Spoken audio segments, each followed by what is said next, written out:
Salut à tous les gamers, vous êtes sur IGTV et comme vous le voyez, j'ai craqué pour l'offre moins 90% sur gamme Ruinoir. Et là encore, j'ai pas grand chose, j'ai vu des photos qui traînent déjà, les gars ils ont 45 boîtes, là moi je suis vraiment raisonnable malgré tout, mais je me suis dit, vous devez être nombreux quand même à vous poser la question, est-ce que vraiment ça vaut le coup? Parce que certes c'est pas cher, mais est-ce que derrière on peut réutiliser les figurines pour d'autres jeux? Et bien voilà, cette vidéo elle est là pour ça, on va regarder vraiment les figurines en détail, leur qualité, et puis voir si ça match avec d'autres gammes de figurines.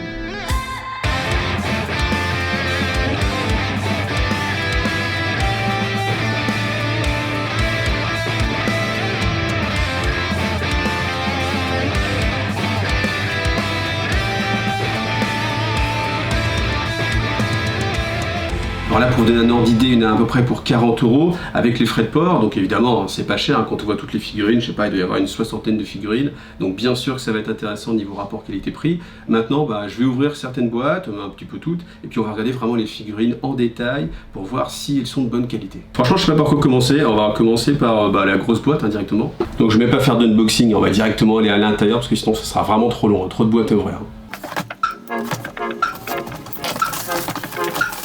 Après, le design est joli quand même, c'est vrai que les boîtes, elles font malgré tout envie, donc il paraît que le jeu aussi est très bien, j'ai beaucoup de... Nico, il est à fond, il dit toujours que c'est un super jeu, donc on va regarder, pas forcément le jeu, mais au tout moins les figurines.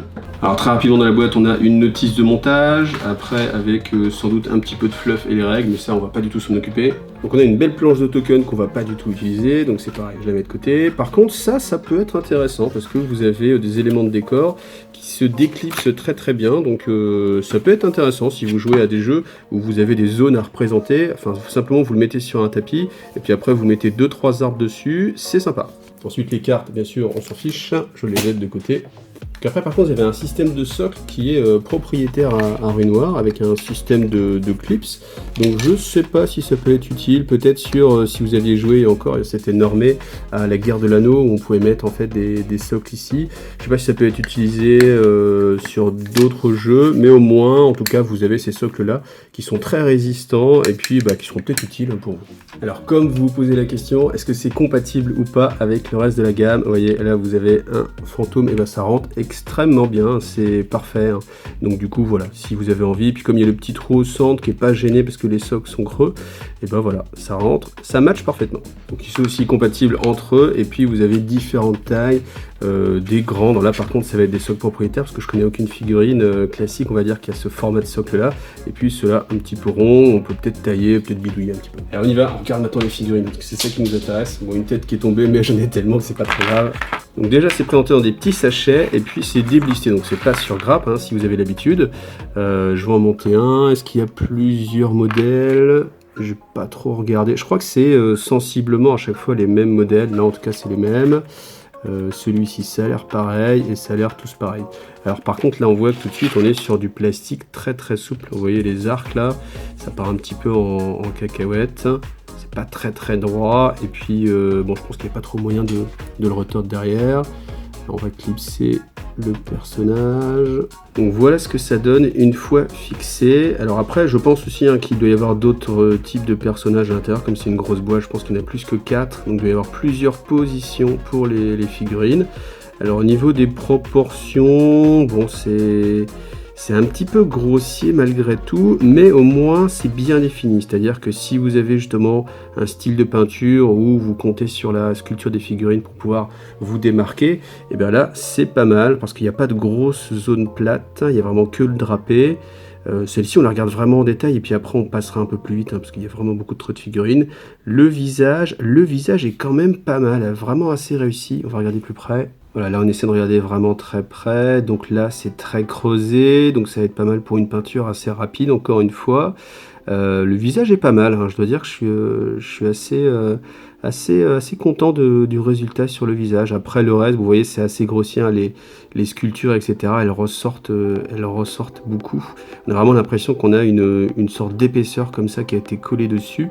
Après, comme je vous le dis, ça peut être très intéressant. Enfin, là, à mon avis, on est sur des figurines. On va pas être sur de la figurine de concours, bien évidemment. On va être sur de la figurine de jeu. Si vous avez acheté ça, c'est que vous avez envie d'avoir beaucoup de masse, j'imagine. Après, les figurines sont quand même pas mal, mais bon, là, on est vraiment sur du jeu pur. Donc Donc en termes de jeu, je pense que ça va passer. Maintenant, on va regarder un peu les autres figurines. Alors j'ai un blister avec d'autres archers, donc voilà, mais bon là, c'est pareil, le plastique souple, avec les flèches qui partent vraiment en cacahuète. Donc on va regarder. Alors est-ce que ça se fixe bien? Un coup là. Bon, l'intérêt c'est que comme c'est souple, bon, il n'y a pas trop de problème pour clipser en fait les parties ensemble. Bon, ouais, ça fait le boulot quand même. Franchement, ça fait le boulot. Après, toujours cette sculpture là qui est assez marquée. Et moi, je suis habitué, c'est vrai, à quelque chose d'un petit peu plus fin. Mais bon, ça fait le taf. Hein, si on n'est pas trop regardant, on va lui mettre sa tête quand même. Donc voilà, la tête se clipse. Là aussi, elle est plutôt bien finie au niveau du visage. Alors après, on peut enlever bien sûr des petites lignes de moulage. Les jonctions, ça peut se reboucher aussi. Et puis voilà, on a nos archers. Donc on va voir le reste. Voilà pour la troisième figurine. Honnêtement, heureusement que c'est souple, hein, parce que vous voyez, pour pouvoir les encastrer l'une dans l'autre, si on n'a pas la souplesse, et ben ça va pas pouvoir matcher. Parce que là, il faut vraiment le plier pour vraiment le mettre à l'intérieur. Bon, après, j'ai pas non plus découpé. Il aurait peut-être fallu tailler un petit peu. Voilà. Hop. On va lui mettre sa tête aussi, hein.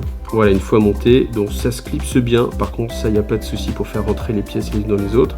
On voit la ligne de moulage, par contre, là, qui est quand même assez présente, hein. En plus, elle passe ici sur le devant de la figurine, donc on ne peut pas la louper. Après, ça s'enlève facilement. Il y a même des petits creux ici où vous pouvez creuser à l'intérieur. Ils ne sont pas creusés naturellement, mais vous pouvez creuser à l'intérieur pour mettre en fait une ficelle, tout simplement pour avoir un arc un petit peu plus réaliste. Et la quatrième figurine, là aussi, vous voyez la ligne de moulage assez prononcée sur le côté. Le visage, par contre, toujours assez réussi. Et puis là, hop, on va lui mettre. Voilà, donc niveau fixation, ça peut tenir sans colle, hein, pour ceux qui veulent vraiment faire du très très rapide, ça peut tenir sans colle. Celle-ci, elle a une bonne posture, le visage toujours pas mal aussi. Alors vraiment, là, les sourcils assez prononcés, mais bon, franchement c'est pas mal. Et je pense qu'à une distance de jeu, ça va rendre pas mal. Alors toujours, ouais, encore une fois, cette ligne de moulage, je vous en ai déjà parlé. Et puis on a nos 4 personnages différents, ce qui fait qu'on a 4 x 4, 8, 16 personnages avec 4 postures différentes. Après, l'avantage, c'est que vous pouvez le mettre dans des petits sachets comme ça, comme c'est du plastique très souple, hein, la peinture va pas craindre. Alors après, elle sera frottée si vous avez une peinture très fine, mais si vous peignez un petit peu épais, bah, du coup, il n'y a pas de risque d'avoir de choc. Après, on continue avec les lions, la cavalerie. Donc là, il y a 2 types de figurines différentes, celle-ci et celle-ci, vous voyez. Donc on va regarder un petit peu plus près la sculpture. Donc je découvre en même temps que vous, hein. Franchement, c'est pas mal. Ça a l'air assez résistant. Alors c'est marrant parce que la pâte est vraiment très solide, au contraire de la queue. Alors c'est vrai que... mais ouais, bon, il y a quand même une grosse épaisseur, mais je me serais attendu à ce que ce soit moins rigide. Bon voilà, on va le mettre son cavalier. Un cavalier qui surgit lors de la nuit, court vers l'aventure au galop. Son nom il enseigne à la pointe, ça rentre pas. Allez, ouh là là. Donc là, ça rentre vraiment moins bien.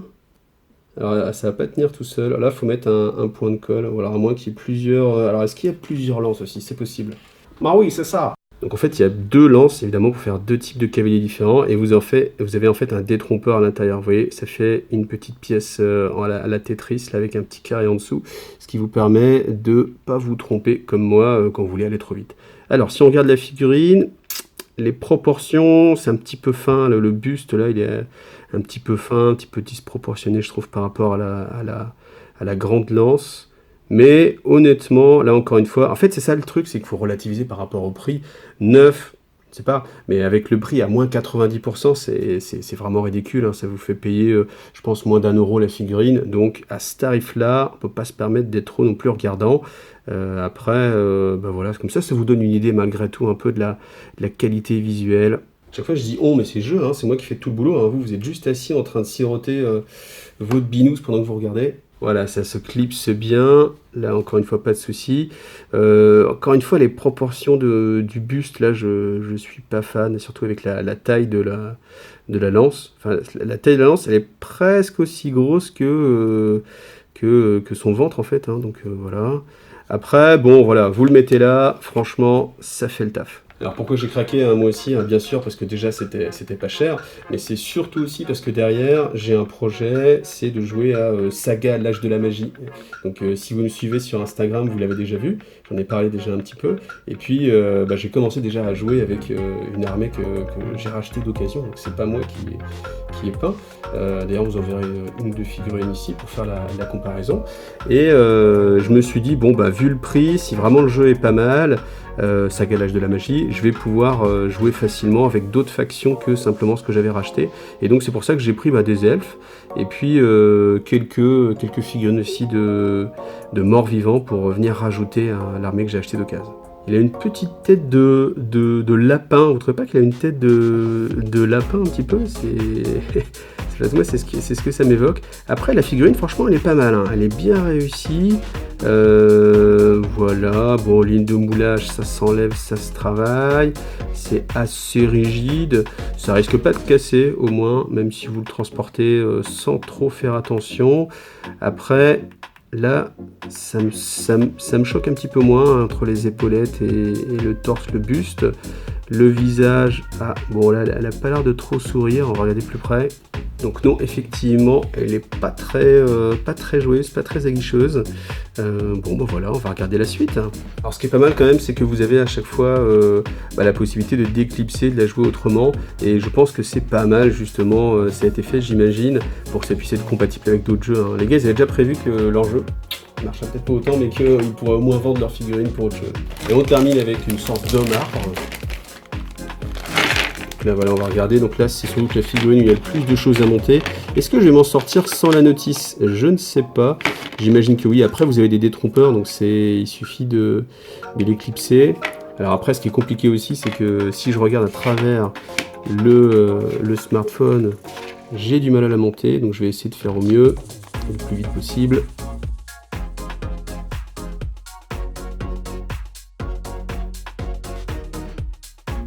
Et voilà, donc ça se fait sans notice grâce au détrompeur. Il faut bien penser que ça c'est une sorte de cage thoracique inversée. Au début, voilà, j'avais pas trop regardé. Franchement, la figurine, moi je l'aime bien. Je l'aime bien parce que ça représente bien ce que ça doit être, à savoir des sortes de racines noueuses avec des champignons. Je pense que ça va passer très bien. Si vous jouez à Blue Ball et que vous recherchez un homme arbre, je pense que ça matche très très bien. Après, vous pouvez retravailler. Vous voyez comme en fait ça se déclipe tout simplement du socle. Et voilà, vous le mettez sur un autre socle, vous coupez une racine si ça dépasse, et puis sinon voilà, hein, vous le laissez simplement reposer dessus. Moi je l'aime bien, après c'est les goûts, les couleurs de chacun. Je trouve que ça matche très très bien. Voilà, bon, on va regarder les autres boîtes. Donc là il y a des boîtes qui sont simplement des redites, hein. J'avais pris des archers en plus en me disant que j'aurais peut-être besoin de plus d'archers. Ce qu'on va aller regarder, c'est un petit peu les persos. Après je peux pas m'empêcher quand même de vous montrer les boîtes parce que je trouve que le design des boîtes est très très réussi, hein. Quand vous les avez en rayon, vous les avez sur le côté, voilà. Le dessous, je trouve que franchement ça donne envie, hein. Après on a toujours aussi un petit élément de terrain, vous voyez, qui est assez joli en plus, hein. Donc ça peut vous servir, ça vraiment pour pas mal de jeux, hein, si vous n'êtes pas en mode on veut de la 3D absolument. Donc c'est quand même une bonne surprise parce que ça rajoute un élément. Alors là on est sur de la très grosse figurine, une sorte de cerf, enfin c'est un cerf, hein, mais un cerf qui aura encore un peu de taureau. Par contre il faut vraiment forcer pour pouvoir la mettre. Je pense qu'il faut retailler un petit peu les pièces, donc je vais pas l'enfoncer plus que ça pour l'instant. Donc on peut, on peut pas la jouer comme ça directement, comme simplement une créature, parce qu'il faudrait retravailler en fait toute cette zone là. Ça c'est peut-être un petit peu dommage, parce qu'il y a des jeux comme ça où on a besoin de créatures. Là du coup ça va pas marcher, à moins de resculpter en fait toute cette partie, mais si vous êtes capable de faire ça, autant que vous fassiez directement la bestiole toute seule, hein, ou au moins de récupérer la tête. Alors là par contre on retrouve les problèmes du plastique un petit peu mou, là vraiment c'est complètement tordu. Peut-être qu'après avec un petit coup de sèche-cheveux, est-ce qu'on peut le maintenir en place? Je sais pas, parce qu'après il y a toujours une sorte de mémoire de forme, où du coup ça peut revenir. Bon, on va voir quand même ce que ça donne. Et voilà, donc toujours notre chef elfe sur son cerf. Alors elle a une tête qui est pas très... vous voyez là, la bouche là je trouve un petit peu trop en avant, enfin c'est pas très sexy, hein, pour de l'elfe, on est habitué à ce que ce soit un petit peu sexy, et là elle a une tête un petit peu de grenouille, de singe, un peu assez simiesque là, avec le nez très prononcé. Donc là je suis moins emballé un petit peu. Après vous voyez, les proportions de la bestiole, c'est très heroic fantasy, avec vraiment des grosses, un petit peu le style Warcraft, je pense. Ouais, c'est vrai que maintenant que j'y pense, ça ressemble pas mal au style World of Warcraft. Puis là, on va se retrouver avec une figurine assez dynamique, parce que déjà, elle est en train de voler plus ou moins. Alors, je sais pas si... Ouais, il y a un petit... On voit qu'il y a un petit truc dans le creux là qui empêche de vraiment bien pouvoir mettre la figurine. C'est bizarre, là, il y a un peu plus de travail à faire. Autant sur les autres, ça pouvait tout simplement venir se clipser sans trop de problèmes. Là par contre c'est un petit peu plus compliqué. Alors très tourné, bon, moi c'est dynamique. Et puis les bras, on va essayer. Bon, clairement il y aura besoin de plus de travail sur celle-ci pour que ce soit parfait. Là encore, ouais. Bon, le visage, maintenant que j'ai vu, c'est vrai que c'est un petit peu trop marqué. Hein. Ouais, les sourcils qui ressortent, qui sont quasiment de la même taille que le nez. Au niveau sculpture, ça me choque un petit peu. Du coup, bon, après peut-être que c'est le style, mais j'avais pas l'impression que c'était le cas sur les autres figurines. Voilà, après par contre très dynamique comme ça, en train de sauter ou de voler. On peut faire vraiment quelque chose de joli comme ça, vraiment en action. On n'a pas d'axe en fait, vous voyez, de moulage, donc ça c'est plutôt pas mal. Si quand même je vous montre ça, c'est comme c'est du plastique un petit peu mou, et ben vous n'avez pas forcément de surface très plane. Alors c'est pas très gênant, mais si vous êtes très regardant, vous voyez, je l'ai vu quand je l'ai mis en fait dans le socle, en fait ça va dépasser, du coup ça se clipse pas très bien, et puis le socle en lui-même, vous voyez, il est un petit peu bombé, on peut le voir par rapport à un trait. Donc une autre boîte de héros un petit peu. Alors je vais aller assez vite hein, pour le coup, parce que ça prend du temps, et puis je voulais faire une vidéo rapide. Là dans cette boîte, pas d'éléments de décor, si ce n'est juste des petits jetons comme ça, donc je sais pas si c'est un impact en termes de jeu.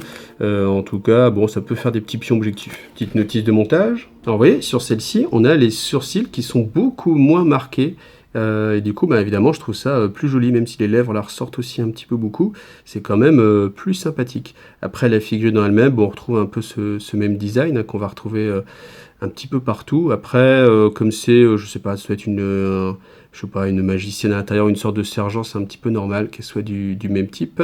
Alors je pense que ma boîte est défectueuse. Oh là là, je me suis fait arnaquer parce que lui, il a pas de bras, j'ai un torse en plus. Donc on va regarder ça avec l'illustration. Et donc oui, normalement elle a un corps, voilà. Alors moi j'ai pas de corps, j'ai pas de musicienne, incroyable. Et on verra s'il y a un SAV. Comme ça permettra de tester. Je vais tester, on verra s'il y a un SAV avec ces produits-là. Ce serait une bonne question. Donc je vous le dirai en commentaire ou je vous mettrai un petit message sur Facebook. Après on regarde un petit peu la figurine. Donc là la porte-bannière ou le porte-bannière. Donc là très épais hein, le drapé. Là on a l'impression que le gars il porte un gros ruban. Voilà, c'est toujours un petit peu le problème. Je pense que ça peut être facilement remplacé si vous avez envie, avec une tige simplement. Enfin, si vous avez envie de vous casser la tête, je pense qu'encore une fois, vous n'avez pas envie de vous casser la tête si vous avez profité de ces kits-là. Et puis on regarde celui-ci qu'on n'avait pas vu, là, le sort de capitaine. Voilà, avec une posture un petit peu étrange, là, voilà, il fait sa croix. Bon, pourquoi pas. Après, on va aller sur les squelettes directement.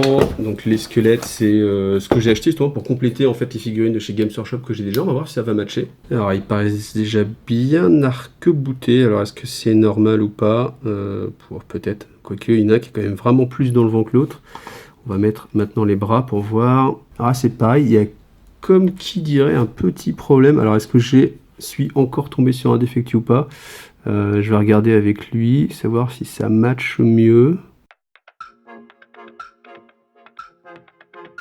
Ouais, alors j'ai réussi à le mettre, mais je trouve ça pas terrible. Et comme j'ai dû forcer un peu, je sais même pas si c'est le bon bras. Est-ce que c'est le bon bras? Là, je regarde par rapport à l'autre. Bon, ça a l'air d'être la même chose. Alors je vais réessayer. Ah oui, on est quand même très loin. Là, faut tordre pas mal la pièce.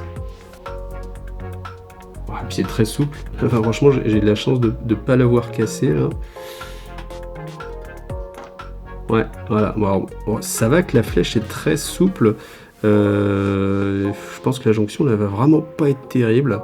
Bon, après, on peut regarder le squelette en lui-même. Donc, on a toujours beaucoup de détails. Il est vraiment très sur l'arrière. Bon, on va le comparer tout de suite, peut-être, avec du Games Workshop. Voilà, là vous avez les squelettes. Donc, ils ont l'air un peu plus grands. Après, lui, il est vraiment arc-bouté, donc il faudra voir avec d'autres. Alors, j'ai pas la boîte hein, où on avait les squelettes de base. De toute façon, comme je n'avais déjà, Alors est-ce que ça va se marier les uns avec les autres? Alors c'est vrai que là les squelettes games sont vraiment pas très habillés, alors que les squelettes de chez Rue Noire, eux là sont très habillés pour le coup. Alors faut voir hein, quand on les met sur la table, bon les squelettes Rue Noire c'est un petit peu différent. Après, encore une fois, ça dépend de vous, si vous êtes regardant ou pas ce genre de choses. On voit quand même que c'est pas du tout la même gamme de figurines. Alors, je vais monter les autres. Alors là, on est sur un style. Alors, il a sa capuche. Bon, c'est vrai que là, le style, c'est pas du tout le style Games. Donc après, c'est pas déconnant, hein, parce que c'est pas le même jeu. Après, du coup, la compatibilité, elle est pas optimum. On n'est pas comme chez Mantic où du coup, là, on va retrouver des figurines qui se rapprochent vraiment du style Games. Là on est sur un style beaucoup plus comme je vous l'ai dit un petit peu à la WoW. Je sais pas si ça porte un nom d'ailleurs ce style graphique, mais c'est plus surchargé, c'est plus habillé, les mecs ont un petit peu des armures un petit peu de partout, des petits morceaux d'épaulettes qui dépassent, etc. Donc voilà, ça maintenant c'est à vous de voir, est-ce que ça vous convient ou pas. Pour le prix bien sûr c'est intéressant.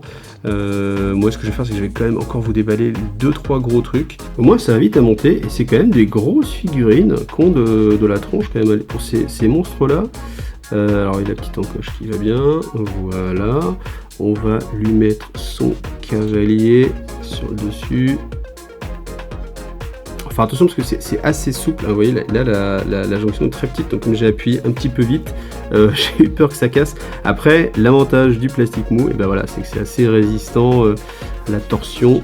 Par contre hein, quand on appuie, on sent vraiment que ça bouge dans tous les sens. Alors voilà, donc on a le squelette monté. Ça passe très bien pour des créatures justement à saga l'âge de la magie, donc ça va être un petit peu leur vocation. À voir, j'en ai pris 4, puis on a les squelettes dessus qui sont assez mignons. Voilà, donc je vais terminer en vous comparant un petit peu les figurines par rapport à du Games. Alors c'est vrai que moi je suis pas très riche en Heroic Fantasy, hein, c'est pour ça que là je m'équipe un petit peu. Donc je les mets par rapport à du Games, ça qu'on pourrait comparer par rapport à du Mantic, par rapport à des Privateur Press peut-être, ou tout autre jeu. En tout cas, ce qui est sûr, c'est que, vu le prix, c'est forcément intéressant. Sauf si, bien sûr, vous avez dans l'idée de jouer à Rue Noire. Est-ce que vraiment Rue Noire, c'est un jeu qui a du potentiel encore maintenant? Ça, je ne sais pas. Malgré tout, c'est un jeu qui reste bon si on retrouve encore des boîtes de base, parce que là, il n'y a plus de boîtes de base, donc ça peut être compliqué. Alors, je ne sais pas du tout si... alors, le jeu, je pense bien sûr qu'il va être arrêté, donc c'est un jeu qui est plus ou moins mort, hein. Enfin, quand l'éditeur, il dispatche ses boîtes pour que vous puissiez les acheter à moins 90%, c'est que je pense que le jeu est mort, hein. Simplement on vide les stocks. Alors après, pour tout ce qui est proxy, c'est-à-dire l'utilisation de ces figurines-là pour d'autres jeux, je pense que ça fait complètement l'affaire au niveau de l'échelle. C'est assez grand, donc ça peut se marier facilement, c'est pas trop petit. Par contre, c'est vrai que si vous jouez vraiment avec des jeux en 25 mm, là je pense que les squelettes, enfin tout ça, là tout ce qu'on a regardé, même les elfes, vont être un petit peu gros. Donc c'est à vous de voir. Est-ce que le jeu en vaut la chandelle? Honnêtement, moi je pense que oui, parce que vu le prix, on va pas être regardant. C'est surtout ça, hein, l'idée, c'est que si vous avez des figurines qui sont magnifiques, superbes à l'échelle, mais qui sont très très chères, bah, est-ce que du coup c'est pas plus intéressant d'avoir une armée plus facilement accessible? C'est à vous de voir. Le prix, c'est vraiment en fonction de vous, c'est vous qui décidez. Moi je pense que pour mes 40 €, ça match complètement et je pense que j'ai fait une bonne affaire. Voilà. Maintenant évidemment, si je peins pas mes figues, ça restera des sous dépensés pour rien, mais voilà. En tout cas, ça après, c'est à chacun de voir. Voilà, j'espère que cette vidéo vous a été utile. Comme ça, maintenant, vous savez si ça vaut le coup, pas de craquer, c'est à vous de voir. C'est vrai que c'est vraiment intéressant financièrement parlant.